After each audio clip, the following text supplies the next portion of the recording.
আপনাদের সামাজিক সচেতনতা সেটা আমি দু একটা কথা বলবো। আমরা করোনার পিরিয়ড পার করে এসেছি। মানুষের ভয়ঙ্কর আতঙ্ক ছিল এবং অনেক মানুষ আমাদের মাঝে নেই। করোনা আমাদের ভিত নাড়িয়ে দিয়ে গেছে। সেই রকমই নিপা ভাইরাস একটা নতুন সংক্রামক ব্যাধি আসছে, যেটা ইতিমধ্যে দুজন নার্স আক্রান্ত হয়েছেন, তাদের অবস্থা খুবই খারাপ। নিপা ভাইরাসটা খুব মারাত্মক। কেন বলছি আমি, এটার কোনো রকম ট্রিটমেন্ট নেই এখন। নিপা ভাইরাসটা কি?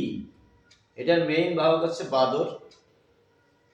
এই বাদর মূলত খেজুরের রস, যে কাঁচা খেজুরের রস, সেটা হলো বেশি খায় আর পেয়ারা।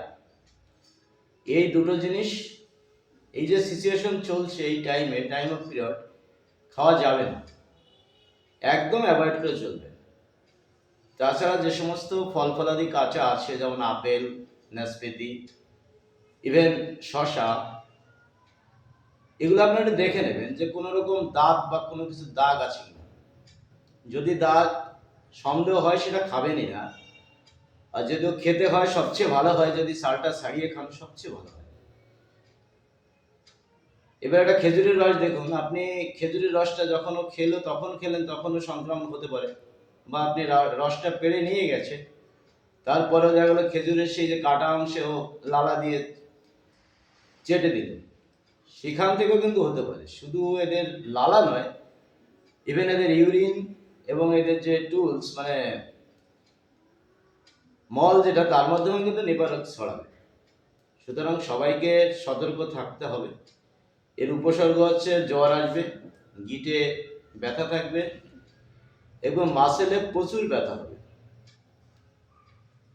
48 ঘন্টা খুব ডেঞ্জারাস পিরিয়ড, এটার আক্রমণ পিরিয়ড খুব মারাত্মকভাবে এটা ইনফ্লুয়েন্স হয় এবং 7 দিনের মধ্যে রোগী মারাও যেতে পারে। সুতরাং সবাইকে আমি আবারও বলছি, এই মুহূর্তটা, এই পিরিয়ড অফ টাইমে আপনারা কাঁচা ফল, খেজুরের রস অ্যাভয়েড করুন এবং মাস্ক ব্যবহার করুন, সতর্ক থাকুন। সবচেয়ে বড় কথা, এটা আপনার যদি কোনো রোগীর হয়, নিপা ভাইরাসে আক্রান্ত হন, সেখান থেকে কিন্তু সেটা ছোঁয়াচে রোগ। এটা যদি কেউ আক্রান্ত হয়, না হোক এটাই চাই। যদি কেউ হয়, সেই রোগীকে আইসোলেট করে রাখতে হবে, মানে একা ঘরে মশারি টানিয়ে সুন্দর করে রাখতে হবে। সবাই ভালো থাকুন, সতর্ক থাকুন।